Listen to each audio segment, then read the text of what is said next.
प्रश्न क्रमांक 10 है, श्रेणी 3 plus 5 plus 7 plus 6 plus 9 plus 12 plus 9 plus 13 plus 17 plus dot dot dot 3n पदों तक का योगफल ज्ञात कीजिए। तो ये जो प्रश्न दिया है इसको मैं एक बार यहाँ पे लिख लेता हूँ।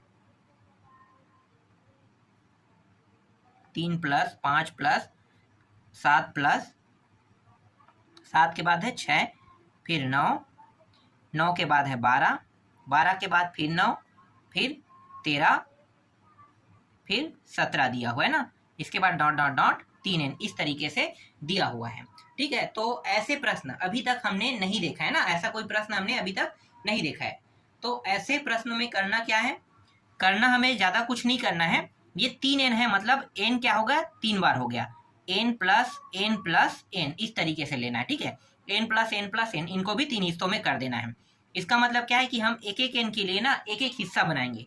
तो यहाँ पे ध्यान से देखो, 3 के बाद 5, 5 के बाद 7, 7 के बाद क्या आना चाहिए, अगर ये विषम संख्या है तो इसके बाद तो 9 आना चाहिए, है ना, लेकिन 6 आ गया है, इसीलिए यहाँ पे क्या हो गया, थोड़ा सा बिगाड़ हो गया है, मतलब ये एडजस्ट नहीं हो रहा है, जम नहीं रहा है।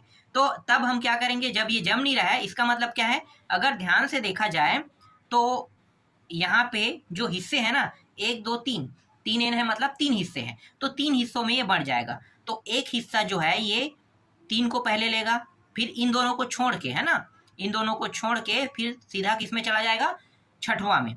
छठवां के बाद फिर 2 हिस्सा छोड़ना है, यहाँ पे देखो 9 और 12 को छोड़ देना है और फिर चला जाएगा यहाँ पे। समझ में आ रहा है, 3 6 9। अब देखो 3 6 9, इसके बाद क्या होगा, यहाँ पे अगला जो संख्या रहेगा वो क्या रहेगा, 12 का रहेगा, है ना। तो 3 6 9, फिर 12, फिर 15, फिर 18, इस तरीके से 3 के अंतराल में ये चलते रहेगा। समझ में आ गया। फिर इस साइड में जो n है इसमें से एक n को क्या करेगा, ये उठा लेगा। तो यहाँ पे 3 प्लस 6 प्लस 9, फिर डॉट डॉट डॉट करके क्या करना है, n ले लेना है। ठीक है, ये पहला हिस्सा है, यहाँ तक के जाएगा, तो इसे हम क्या कहते हैं, पदों तक कहते हैं ना, पदों तक, इस तरीके से। ठीक है, तो ये पहला बन गया। और यहाँ पे आपको प्लस का निशान भी लगाना है, क्योंकि ये सभी के सभी क्या है, जोड़ने के निशान पे दिया है, मतलब जोड़ने का चिन्ह लगा हुआ है ना, तो प्लस लगाना है। अब क्या करेंगे, 5 के लिए निकालते हैं। ठीक है, 5 के बाद देखो, 5 के बाद क्या लेना है, अब इस 5 का उपयोग करेंगे तो 5 के बाद 2 हिस्सा इससे छोड़ देना है, फिर ये 9 में आएगा, है ना। 9 के बाद फिर 2 हिस्सा छोड़ोगे तो कितना आएगा, 13 आ जाएगा। तो इसी तरीके से क्या करना है, आपको लेना है। ठीक है, 5 फिर 9 फिर 13, तो 5 9 13 लिखो यहाँ पे। देखो यहाँ पे मैंने पहले ही प्लस लगा दिया है ना, तो इसका मतलब क्या है, जो कोष्टक में रहेगा ये इसके साथ जोड़ रहा है, मतलब जुड़ रहा है। तो ये 5 प्लस 5 के बाद 9 प्लस 13, अंतराल एकदम बराबर होगा, सभी का अंतराल ध्यान देना, पदों तक। इसमें अंतराल कितना है, 3, इसमें कितने का अंतराल है, 3 का। अब इसमें कितने का अंतराल है, 4 का ना। देखो यहाँ पे 4 का अंतराल है, यहाँ भी 4 का अंतराल है, तो सब में क्या है, 4 का अंतराल। इसके अगला पद क्या होगा, यहाँ भी 4 का अंतराल रहेगा, मतलब यहाँ पे अगला पद 17 रहेगा ना, तो हर एक में 4 का अंतराल रहेगा। ठीक है, यहाँ तक फिर प्लस करना है, क्योंकि 2 n उड़ गया, 1 n ये उड़ गया, ये भी उड़ गया, बचा क्या, 1 n। तो ये जो 7 बचा है ना, इसके साथ भी बनाते हैं इस तरीके से, 7 फिर 12 और फिर 17। तो यहाँ पे लिखो 7 plus 12 plus 17 dot dot dot n पदों तक। तो इस तरीके से देखो 3 हिस्से हुए, ये जो आपको दिखाई दे रहा है ना श्रेणी, तो इस श्रेणी से हमें 3 नया श्रेणी निकाल रहे हैं हम लोग, इसमें से 3 नया श्रेणी निकाल रहे हैं। तो 3 देखो अलग अलग श्रेणी निकल गया।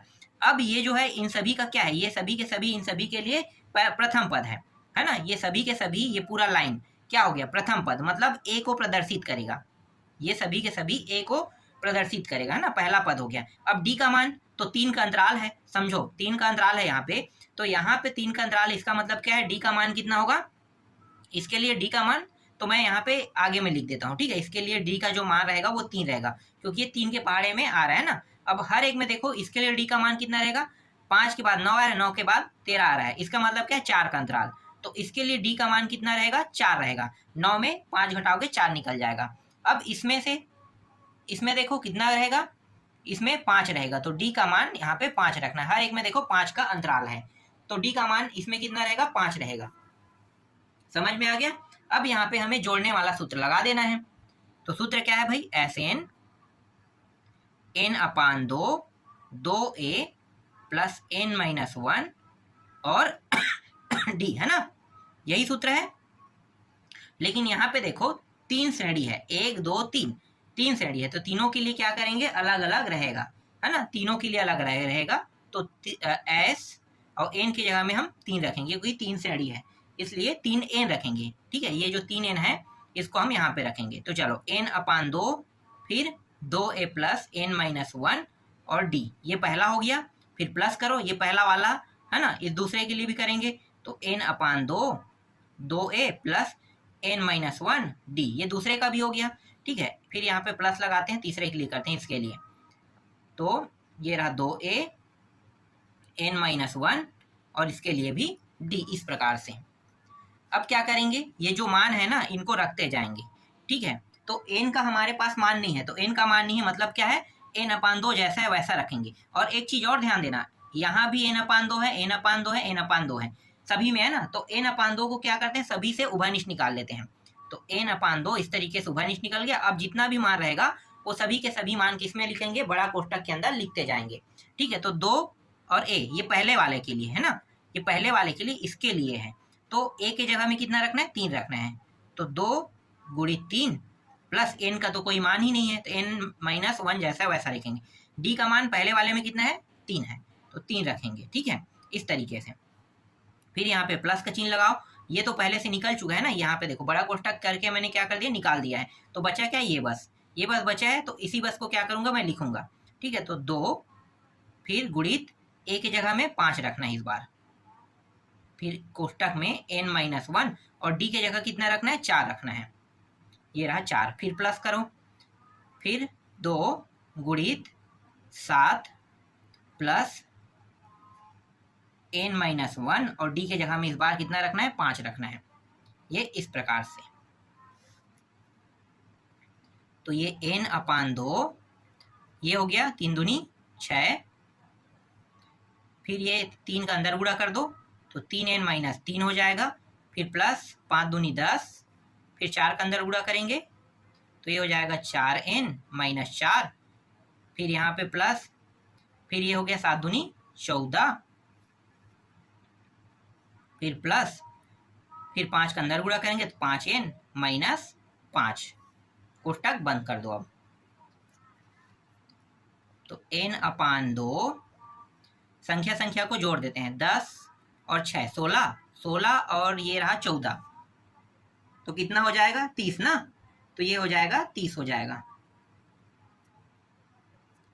तो यहाँ पे मैं लिख लेता हूँ 30। अब देखो माइनस माइनस वाला कौन सा संख्या है, देखो ये सभी माइनस वाला है ना, तो 9 5 और 4 9 और 9 और 3 कितना होता है, 12, तो ये माइनस 12 लिखो। फिर प्लस में है ना, ये सभी मान देखो प्लस में है, तो इसको भी जोड़ देते हैं। ठीक है, तो कितना होगा, 9 5 और 4 9 है ना, 9 और यहाँ पे 3, ठीक है, ये भी 12 होगा, तो 12n हो जाएगा, बराबर n/2, इन दोनों को घटाएंगे कितना आएगा, 18 आएगा ना, 18 प्लस 12n, ठीक है, इतना आएगा। अब यहाँ पे देखो, यहाँ पे जो 2 है, ठीक है, इस 2 का मैं क्या कर सकता हूँ, भाग दे सकता हूँ, बिल्कुल दे सकता हूँ ना। तो अभी हम ऐसा नहीं करेंगे, अभी ना क्या करेंगे, उभयनिष्ठ पहले निकाल लेते हैं, उसके बाद आगे हल करेंगे। तो उभयनिष्ठ निकाल लो, तो ये रहा n/2, यहाँ से उभयनिष्ठ कितना निकल जाएगा, 2 निकल जाएगा ना, 2 नहीं, देखो ये 6 के पहाड़े में आता है, 6 12 6 18, 3 बार में, और 6 के पहाड़े में 2 बार, तो मैं डायरेक्ट 6 को उभयनिष्ठ निकाल लेता हूँ। 6 उभयनिष्ठ निकल गया और इसे जमा के लिखेंगे, 6 दूनी 12, 2n, और 6 के पहाड़े में कितने बार आया, 3n, इस तरीके से 2 एकम 2 तिया काट देते हैं इस प्रकार से। तो ये हो गया 3n, कोष्टक के अंदर 2n प्लस 1 सेकंड, ये n नहीं रहेगा, 3 रहेगा, और यही क्या है, इस प्रश्न का उत्तर है। तो s 3n का जो उत्तर आया वो कितना आया, इतना आया। ठीक है, ये रहा इस प्रश्न का उत्तर। देखो प्रश्न देखने में थोड़ा सा कठिन आपको लग सकता है, और बनाने में कोई कठिनाई नहीं है, देखने बस में कठिन है ना, बनाए तो देखो इतने, मतलब बनाने पे भी बहुत आसानी से हल हो गया। समझ में आया प्रश्न और इसके सॉल्यूशन। चलो अगला प्रश्न देखते हैं। देखो 11वां प्रश्न, यहाँ पे मैं पहले 11वां प्रश्न को लिख लेता हूँ। देखो 100 संख्या दिया हुआ है और 100 और उसके बाद दिया है 800 दिया हुआ है, के मध्य उन सभी पूर्णांकों का योगफल ज्ञात कीजिए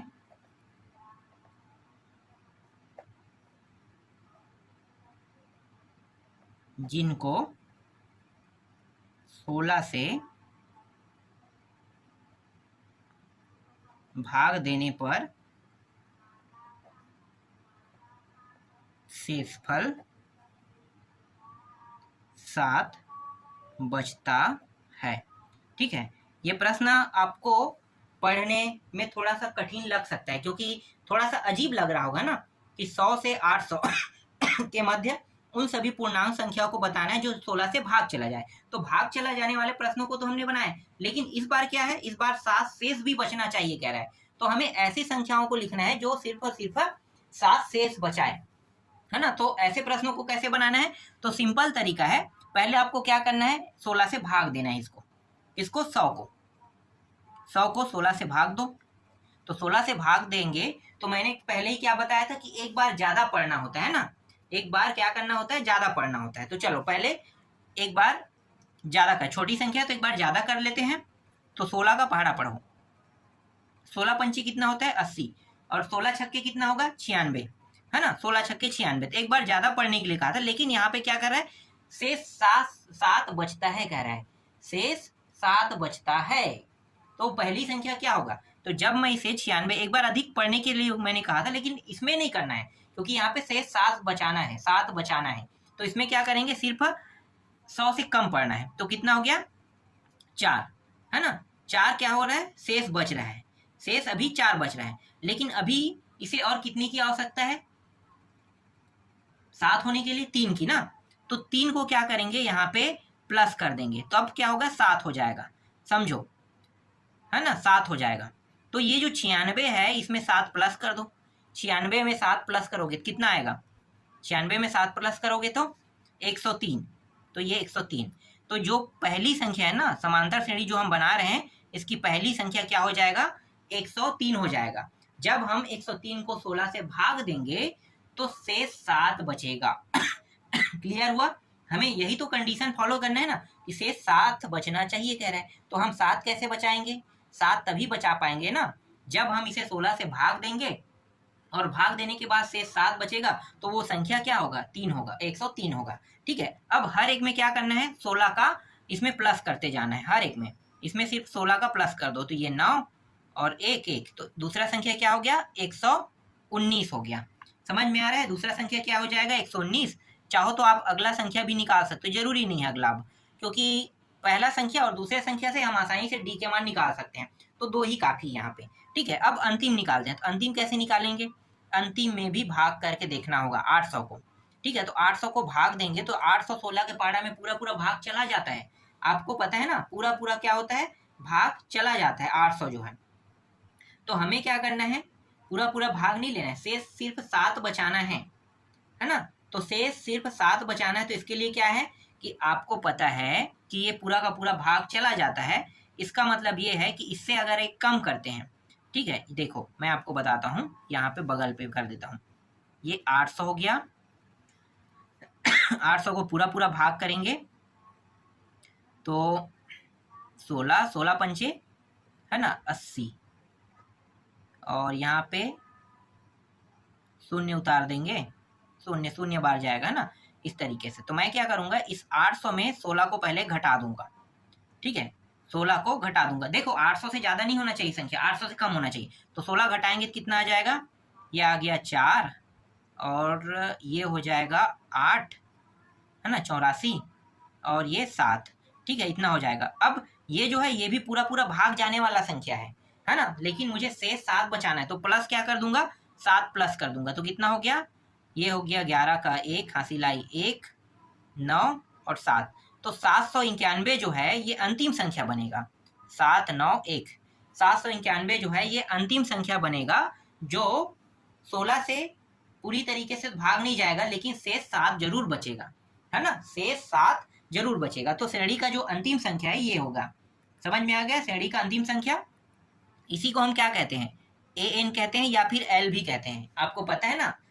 ए एन अंतिम पद भी कहेंगे इसी को, और इसी को ए एन भी कहते हैं, ठीक है, इस तरीके से। चलो अब आगे क्या करने वाले हैं, आगे ना अब इससे हम एन का मान निकालने वाले हैं। तो सिंपल जो श्रेणी होता है उसका सूत्र क्या होता है, ए एन बराबर ए एन माइनस वन और डी, यही होता है। तो ये पहला पद हो गया। डी का मान कितना होगा, इसमें देखो कितने का अंतर है, 16 का अंतर है ना। ये जो 16 है 16 से भाग जा रहा है, इसका मतलब क्या है 16 से अंतर है, और शेष 7 जरूर बच रहा है, पर हर एक में 16 का तो अंतर है ना। तो डी का मान क्या होगा 16। तो ए के जगह में मैं 103 रखूंगा, ए एन के जगह में 791 और प्लस एन के का मान निकालना है, और डी के जगह में कितना रखूंगा 16 रखूंगा। बस आगे हम हल करते जाएंगे, है ना। इसको इस पार ले आते हैं, तो 791 इस साइड आके माइनस हो जाएगा तो 103, और यहाँ पे बचे क्या n माइनस वन, और ये रहा 16। इसको घटा दो, तो ये घटाने पर आ जाएगा, ये हो जाएगा 8, और ये 9 में गया तो फिर 8, और ये हो जाएगा, एक यहाँ पे घटेगा तो 6, है ना। तो इतना हो जाएगा, तो 688 ये हो जाएगा, ठीक है। 688 घटाने के बाद फिर n माइनस वन, और ये 16 जो है इसके साथ गुणा के रूप में, इसका मतलब क्या है ये नीचे में आ जाएगा इस तरीके से।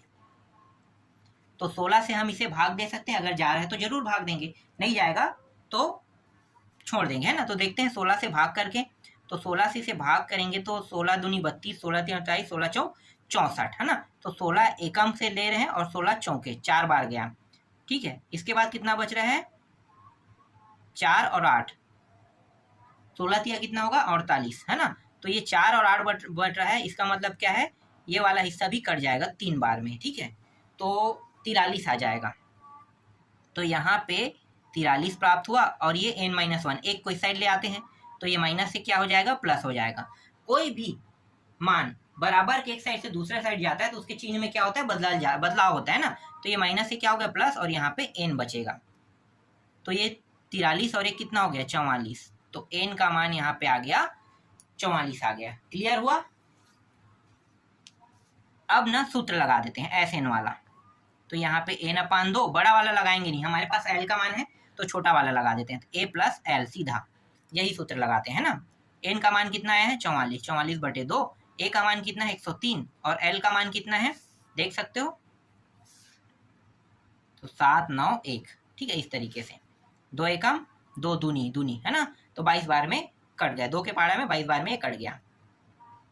तो ये 22, इन दोनों को जोड़ देते हैं, तो जोड़ने पे कितना आएगा, ये आ जाएगा 894 आ जाएगा, ठीक है। और यहाँ पे ये जो है ये क्या है, ये इसको गुणा कर रहा है, तो पहले हमने इसको जोड़ा, जोड़ने के बाद गुणा कर दिए, ठीक है। गुणा हो गया, गुणा होने के बाद इसका जो उत्तर है वो कितना आ रहा है, तो ये आ रहा है 19,668 आ रहा है। यही क्या है इस प्रश्न का उत्तर है। तो इस तरीके से आपका 11वां प्रश्न भी कंप्लीट होता है, ठीक है। 11वां प्रश्न आपको समझ में आ गया।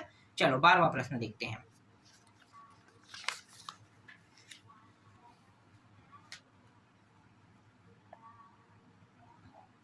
देखो 12वां प्रश्न क्या कह रहा है, तो 12वां प्रश्न है, पहले पढ़ लेते हैं और लिख लेते हैं ना। तो 2 समांतर श्रेणी के n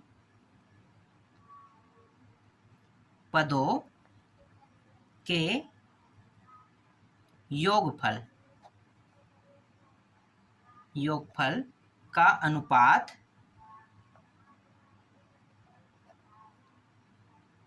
3n + 8 अनुपात 7n + 5 है 12वें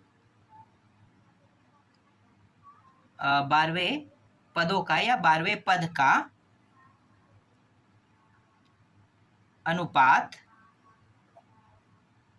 ज्ञात कीजिए कह रहे हैं, ठीक है।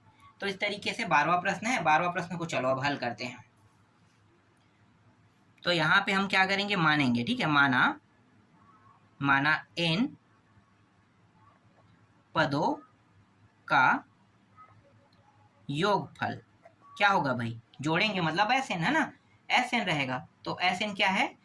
n पदों का योगफल है। ठीक है, यहाँ पे दो दिया है ना, एक तो 3n प्लस 8 दिया है और दूसरा क्या है, अनुपात के बाद 7n प्लस 5 दिया हुआ है। तो दूसरा हम क्या मानेंगे, n पदों के योगफल में s डेस n मानेंगे। ठीक है, 2 है तो इसके लिए 2 हल भी होंगे। ठीक है, तो पहला एक SN हो जाएगा और एक s डेस n हो जाएगा। क्लियर? अब SN का यहाँ पे जो मान है, ये SN का मान है ना, तो SN का मान कितना है? 3n प्लस 8 दिया हुआ है। ठीक है, और s डेस n का मान कितना है? 7n प्लस 5 है। ठीक है, इस तरीके से ये दिया हुआ है। ठीक, अब इसे मैं सिंपल जो श्रेणी होता है ना, उसके सूत्र में इसे मैं बांट लेता हूं। तो an upon a days n, ठीक है, इस तरीके से करते हैं। तो ये जो 3 है, ठीक है, 3 फिर 2n माइनस 1 प्लस 8। इसी तरीके से n के जगह में कितना रखना है? 2n माइनस 1 रखना है। ठीक है, तो फिर 7 फिर 2n माइनस 1 और फिर पीछे में 5 लगा देना है। बस अब आगे ना क्या करते जाना है, हल करते जाना है। और n की जगह में अब क्या करेंगे, 12 रखेंगे, क्योंकि यहाँ पे क्या कह रहा है, 12वें पदों का अनुपात कह रहा है ना, तो n की जगह में 12। तो a 12 और a डेस 12, तो 3 2 गुणित n के जगह में 12 माइनस 1 और प्लस 8, फिर यहाँ पे 7 2 गुणित 12 माइनस 1 प्लस 5। तो ये हो जाएगा 3, 12 दूनी 24, 24 में एक घटाओगे कितना होगा? 23 है ना, 23 आ जाएगा। तो ये हो गया 3 गुणित 23 प्लस 8, और ये हो जाएगा, ये भी 24 में एक घटाओगे कितना हो जाएगा? 23, 23 गुणित 7 मतलब 7 गुणित 23 प्लस 5। 23 दिया कितना होगा? 23 दिया 69, 6 9 है ना, और प्लस 8 और 23 सत्ते कितना होगा? 23 सत्ते 161। तो ये हो गया 161 161 प्लस 5। यहाँ पे ये 5 नहीं होगा, 15 होगा। ठीक है, यहाँ पे मैंने कहीं पे गलती कर दिया है, प्रश्न में ये 15 है। ठीक है, 5 लिख के भी हल करेंगे, सेम टू सेम रहेगा ना, बस उत्तर अलग आएगा, बाकी सॉल्यूशन तो सेम रहेगा। ठीक है, इसे मैं सुधार लेता हूँ। यहाँ पे ये 15 है, ये 15 है, ये भी 15 है। ठीक है, 15 हो गया। ठीक, ऊपर को जोड़ देते हैं। ऊपर को जोड़ने पे कितना आएगा? ये हो जाएगा 77, और नीचे को जोड़ेंगे कितना आएगा? 176 है ना, एक तो 77 आ रहा है और एक 176 आ रहा है। तो ये 11 के पहाड़ा से कट सकता है क्या? बिल्कुल कट सकता है 11 के पहाड़ा से, है ना। तो 11 के पहाड़ा में ये 7 बार में आएगा, और ये 11 के पहाड़ा में 11 एकम एक बार और 6, 11 छक्के 66, तो 6 बार में। ठीक है, तो 7/16 आ रहा है, या 7 कितना भी कह सकते हैं इसे, 7:16 भी कह सकते हैं। ठीक है, यही क्या है, इस ये जो 12वां प्रश्न है इसका उत्तर है। चलो अब 13वां प्रश्न देखते हैं। तो 13वां प्रश्न यहाँ पे मैं पहले लिख लेता हूँ। AP मतलब समांतर श्रेणी है ना, यहाँ पे मैं शॉर्टकट में इसे AP लिख रहा हूँ। समांतर श्रेणी का 12वां पद -13 और प्रथम 4 पदों का योगफल 24 है। प्रथम 10 पदों का योगफल ज्ञात कीजिए। ठीक है, 10 पदों का हमें क्या करना है? योगफल ज्ञात करना है। तो देखो 12वां पद कितना है? 13 दिया हो ना, और प्रथम 4 पदों का योगफल 24 है कह रहा है, तो 10वां पद ज्ञात करना है। बहुत आसान प्रश्न है। प्रश्न जरूर पढ़ने सुनने, है ना, और बिना बनाए तो हम ये नहीं कह सकते कि ये प्रश्न कठिन है। पहले हमें प्रश्नों को ही समझना है, उसके बाद प्रश्नों को हल करना है। तो सबसे पहले ना 12वां पद कितना है? 13 है, ये कह रहा है ना, पहले इसको निकाल लेते हैं। ठीक है, तो यहाँ पे मैं लिख लेता हूँ हल। 12वां पद, है ना। 12वां पद कितना है, ये -13 है, तो मैं -13 लिख लेता हूँ। तो 12वां पद को हम कैसे लिखते हैं, सिंपल और सरल शब्दों में कहा जाए तो A12, है ना, A12 बराबर ये कुछ इस प्रकार से रहेगा, A प्लस 11D, है ना। ये जो D का मान है हमेशा किससे कम रहता है, 1 कम रहता है 12 से, ऐसा होता है कि नहीं होता है ना। तो यहाँ पे मैं थोड़ा सा शॉर्टकट में इस तरीके से कर रहा हूँ, समझ में आ गया। ठीक है, ये नियमता तो कुछ ऐसे होता है, A प्लस n-1D, ठीक है। उसके बाद क्या है, 12 कह रहा है, तो ना n की जगह में 12 - 1 और ये D, ये आया कहाँ से ये मैं बता रहा हूँ आपको, ठीक है। तो ये A और इसको घटाएंगे कितना होगा 11, तो ये 11D। तो इसी को हम शॉर्टकट में इस तरीके से शॉर्टकट में लिखते हैं, ठीक है। और इसके बराबर कितना है, -13 है, तो इस तरीके से -13 कर देंगे, समझ में आया। तो A प्लस 11D बराबर -13, ये पहला समीकरण है, ठीक है। इसे हम पहला समीकरण नाम दे देते हैं। अब क्या कह रहा है, प्रथम 4 पदों का योगफल कह रहा है, कितना है 24। तो प्रथम 4 पदों का योगफल, तो योगफल ज्ञात करने वाला सूत्र क्या है, Sn, है ना, Sn है, Sn हो गया। और ये रहा 4 यहाँ पे n है, चलो n/2 मैं पहले सूत्र लिख लेता हूँ, 2A n-1 और ये रहा D, ठीक है। प्रथम 4 पदों का योग क्या है, तो हमारे पास 4 पदों का योग दिया हुआ है ना, मतलब 4 पदों का Sn का मान दिया हुआ है। तो Sn का मान कितना दिया है प्रश्न में, देखो 24। तो मैं क्या करूंगा, यहाँ पे 24 रखूंगा, और 4 पद के लिए कह रहा है तो n के जगह में कितना रखूंगा, 4 ही रखूंगा, है ना, और 2 उसके बाद A प्लस यहाँ भी 4 - 1 और ये रहा D। तो ये 2 एकम 2 दूनी, 2 बार में कट गया, फिर ये 2 एकम और 2 एकम 2 दूनी, 12 बार में ये भी कट गया, है ना। तो 12 आ गया यहाँ पे, और यहाँ पे 2A और इसको घटाएंगे कितना आ जाएगा, 3D आ जाएगा। तो 4 पदों का जो योग कह रहा है ना, जो एक समीकरण के रूप में हमें प्राप्त हो रहा है, कुछ इस प्रकार से जमा के लिख लेते हैं, ठीक है। तो पहले मैं 2A प्लस 3D को लिख लेता हूँ, इसके बराबर 12। तो ये हमारा क्या है, दूसरा समीकरण है, समझो।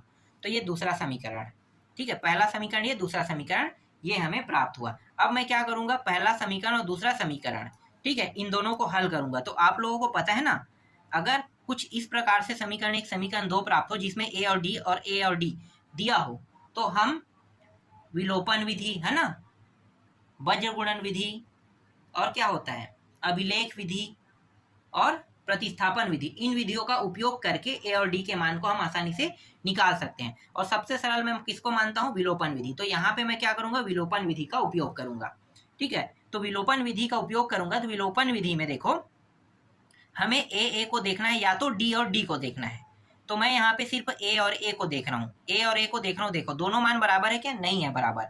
तो बराबर नहीं है तो क्या करेंगे, बराबर करेंगे। तो यहाँ पे 2A लगा है, यहाँ भी मुझे 2A चाहिए, तो क्या करूंगा, इस पूरे पद में 2 का गुणा कर दूंगा, तो ये 2A हो जाएगा। 11 के साथ 2 का गुणा होगा 22 बन जाएगा, और इसके साथ भी गुणा होगा 13 का, तो 26 बन जाएगा, ठीक है। उसके बाद क्या करूंगा, सिंपल तरीके से इसे घटा दूंगा, क्योंकि ये दोनों के दोनों क्या है, जोड़ना में है। अगर इनमें से एक कोई घटाना में होता तो जोड़ते, अगर जोड़ने में दिया है तो क्या करेंगे, घटाएंगे। तो चलो सबसे पहले क्या करेंगे, समीकरण 1 में 2 का गुणा करेंगे, और 2 की गुणा करने के बाद क्या करेंगे, समीकरण 2 से इसे घटा देंगे। तो यहां पे मैं लिखूंगा समीकरण 1 में 2 का गुणा करके समीकरण 2 से घटाने पर। तो समीकरण 1 क्या है, देखो समीकरण 1 A प्लस 11D बराबर -13, तो 2A, है ना, और ये कितना हो जाएगा, 11 दूनी 22 हो जाएगा। तो यहाँ पे मैं लिखूंगा 2A प्लस 11 दूनी 22D बराबर 13 दूनी 26 माइनस ये रहा 26, ठीक है। और समीकरण 2 को भी यहाँ पे लिखूंगा, तो 2A प्लस 3D, है ना, समीकरण 2 को भी देख लेते हैं, क्या है भाई, 2A प्लस 3D बराबर 12। अब इसको घटा देते हैं, तो ये दोनों प्लस में है ना, लेकिन घटाने की चिन्ह में क्या होता है, ये जो चिन्ह है ये वाला हट गया, इसके जगह हम क्या आ गया, माइनस आ गया। यहाँ भी कुछ नहीं, मतलब क्या है, यहाँ पे प्लस है ना, तो यहाँ भी माइनस हो जाएगा, ठीक है। तो ये दोनों प्लस माइनस होने के कारण कट गया, ये प्लस है और ये माइनस है, तो क्या होगा, घट जाएगा, कितना आएगा, 19 आ जाएगा ना, 19D। और ये दोनों माइनस माइनस में, मतलब माइनस माइनस से जुड़ जाएगा। तो ये 8 हो गया और ये 3 हो गया, 38, है ना। तो ये आ गया माइनस 38 आ गया। अब यहाँ पर डी का मान निकाल लेते हैं। तो ये 19 से कम 19 दूनी, ठीक है, तो -2। डी का मान कितना आया? -2 आ गया। अब ये जो डी का मान हमें प्राप्त हुआ है, इसको आप चाहो तो समीकरण 1 में रखो, चाहो तो आप इसे समीकरण 2 में रखो, किसी में भी रखो, ए का मान निकल जाएगा। तो मैं क्या करूंगा, समीकरण 2 आपको यहाँ पे दिखाई दे रहा है ना, इसलिए समीकरण 2 में रख देते हैं। तो लिखो समीकरण 2 में डी का मान रखने पर, डी का मान रखने पर, तो 2a + 3, डी के जगह में कितना रखेंगे? -2। तो ये रहा -2 और बराबर इस साइड 12 है। तो 2a ये हो गया -6 बराबर 12। 2a ये 6 उस साइड चला जाएगा, तो क्या होगा? माइनस से प्लस, है ना, और जुड़ जाएगा इसके साथ, तो कितना हो जाएगा? 18। तो ये हो गया 18। 2 के पहाड़ा में ये दोनों आता है ना, तो 2 के पहाड़ा में आता है, तो ये 2 एकम 2 निया कट गया। तो ए का मान कितना आया? ए का मान हमें 9 प्राप्त हुआ। ठीक है, अब आसानी से ए और डी का मान हमारे पास है। अब हम आसानी से क्या कर सकते हैं? अब हम 10 पदों का योगफल निकाल सकते हैं। तो यहाँ पे Sn, है ना, 10 पदों का निकाल रहे हैं, तो Sn, तो यहाँ पे मैं क्या करूंगा, 10 पदों का योग निकाल रहा हूँ, तो 10 लिख देता हूँ। डायरेक्ट अब करते हैं ना, n के जगह में कितना आ जाएगा? 10 आ जाएगा, क्योंकि 10 पदों का है। 2 a के जगह में 9 रखेंगे, ठीक है। n के जगह में भी 10 रखेंगे, क्योंकि 10 पदों का निकाल रहे हैं, तो n - 1 मतलब 10 - 1, और d के जगह में -2, इस तरीके से। 2 एकम 2 पंचे 5 आ गया, 9 दूनी 18 हो गया, है ना, 9 दूनी 18। इसको घटाएं, कितना आ जाएगा? घटाने पर ये हो जाएगा 9 हो जाएगा। तो ये 9, और यहाँ पे क्या है? गुणित -2 दिया हुआ है, इस प्रकार से। तो 5, ये 18, ये प्लस और माइनस क्या हो जाएगा? माइनस। 9 दूनी ये भी 18 हो गया। देखो, ये प्लस है, ये माइनस है, दोनों कट के कितना हो जाएगा? 0। 0 गुणित 5 कितना होगा? 0 गुणित 5 0 होगा। तो S 10, मतलब 10 पदों का योगफल का मान कितना आएगा? 0। यही क्या है? इस प्रश्न का उत्तर है। तो इस तरीके से 13वां प्रश्न भी कंप्लीट हुआ। चलो 14वां प्रश्न देखो। यदि समांतर श्रेणी के पांचवें और 12वें, है ना, 5वें और 12वें पद क्रमशः 30 और 65 है, तो इसके 20 पदों का योगफल ज्ञात कीजिए। कितना सरल सरल प्रश्न आ रहा है। ठीक है, पांचवा दिया हुआ है, 5वें पदों का योगफल 30 होगा कह रहा है, और 12वें पदों का योगफल कितना होगा कह रहा है यहाँ पे? 65 होगा कह रहा है। ये योगफल नहीं है, ये श्रेणी है समझो। तो 5वें पद में 30 बैठा है कह रहा है, और 12वें पद में 65 बैठा है, ये कहना चाह रहा है ये। ठीक है, तो इसको कैसे हल करेंगे? अभी जैसे हमने 13 को किया है ना, वैसे ये भी हल होगा। तो चलो शॉर्टकट में इसको हल करते हैं। यहाँ पे 2 पार्टीशन कर लेते हैं, 5वें के लिए। 5वें का मतलब क्या होगा? A5, है ना, यही होगा, और 5 का मतलब होगा A + 4D, यही होगा। अब यहाँ पे 12 कह रहे हैं, मतलब A12 A + 11D होगा कि नहीं? यही होगा ना, बिल्कुल यही होगा। तो ये A5, ठीक है, A5 का मतलब कितना होगा? 30। ठीक है, अंतिम पद भी हम कहते हैं इसे, आपको पता है ना, 5वां पद है, मतलब ये 5वां पद में 30 बैठा है, तो 30 लिखेंगे। फिर A + 4D, और यहाँ पे कितना है? 12वां पद, मतलब 65 बैठा है यहाँ पे, तो A + 11D। अब क्या करेंगे? अब यहाँ पे विलोपन विधि का उपयोग करेंगे। विलोपन विधि के उपयोग से क्या निकालेंगे? A और D का मान। तो यहाँ पे मैं शॉर्टकट में रख देता हूँ, A का मान 10 आएगा और D का मान कितना आएगा? 5 आएगा। बाकी आप लोग हल करके देख लेना, ठीक है। अब क्या करेंगे? 20 पदों का योगफल, इसका मतलब क्या है? S 20 लिखेंगे, 20/2। 2 A का मान कितना है? 10, और N का मान 20 - 1, और D का मान 5। देख लो, फटाफट हल करते हैं, सरल और शॉर्टकट तरीके से। आसानी से हल हो जाएगा। ये 10 हो गया, 10 दूनी 20, इसको 20 में 1 घटाएं कितना, 19, 19 पंचे कितना होगा 19 पंचे हो जाएगा 95, है ना। तो ये प्लस मैं क्या कितना लिखूंगा, 95 लिख दूंगा, ठीक है, इस तरीके से। फिर इन दोनों को जोड़ देंगे, तो जोड़ने पे कितना आएगा, ये हो जाएगा 115, ठीक है। तो ये 115 और ये 10, दोनों का गुणा कर दो, तो 1150, तो ये 1150 हो जाएगा। तो यही क्या है, इस प्रश्न का उत्तर है, ठीक है। 14वां प्रश्न भी कंप्लीट हुआ। चलो नेक्स्ट प्रश्न देखते हैं, 15वां प्रश्न।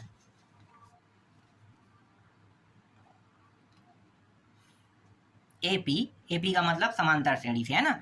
समांतर श्रेणी के 2n+1 पदों का योगफल S1 है और इसके विषम पदों का योगफल S2 है,